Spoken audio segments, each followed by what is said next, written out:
Wisdom eBooks Club.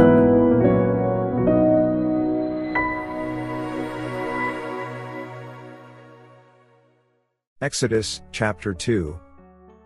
Moses is born, and a man of the house of Levi went and took his wife, a daughter of Levi. So the woman conceived and bore a son. And when she saw that he was a beautiful child, she hid him 3 months.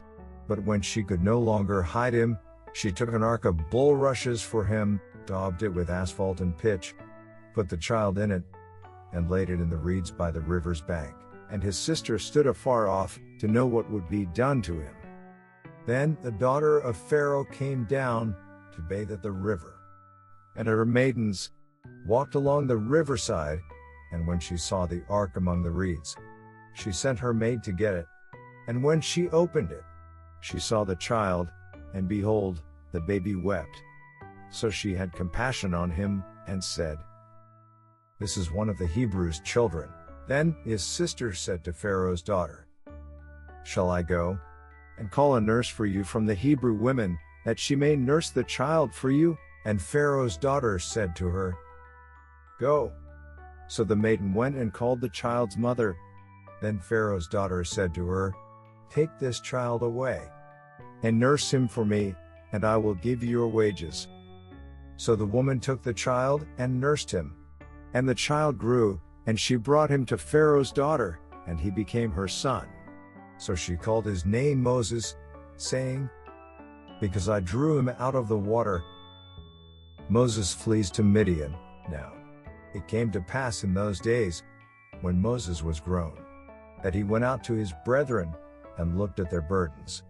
And he saw an Egyptian beating a Hebrew, one of his brethren. So he looked this way and that way, and when he saw no one, he killed the Egyptian and hid him in the sand. And when he went out the second day, behold, 2 Hebrew men were fighting, and he said to the one who did the wrong, "Why are you striking your companion?" Then he said, "Who made you a prince and a judge over us? Do you intend to kill me as you killed the Egyptian?" So Moses feared and said, "Surely this thing is known." When Pharaoh heard of this matter, he sought to kill Moses. But Moses fled from the face of Pharaoh and dwelt in the land of Midian, and he sat down by a well. Now the priest of Midian had 7 daughters. And they came and drew water, and they filled the troughs to water their father's flock. Then the shepherds came and drove them away. But Moses stood up and helped them, and watered their flock. When they came to Reuel their father, he said, "How is it that you have come so soon today?" And they said, "An Egyptian delivered us from the hand of the shepherds, and he also drew enough water for us, and watered the flock." So he said to his daughters, "And where is he? Why is it that you have left the man? Call him, that he may eat bread." Then Moses was content to live with the man, and he gave Zipporah his daughter to Moses, and she bore him a son. He called his name Gershom, for he said, "I have been a stranger in a foreign land." Now it happened in the process of time, that the king of Egypt died.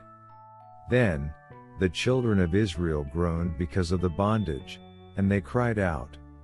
And their cry came up to God because of the bondage.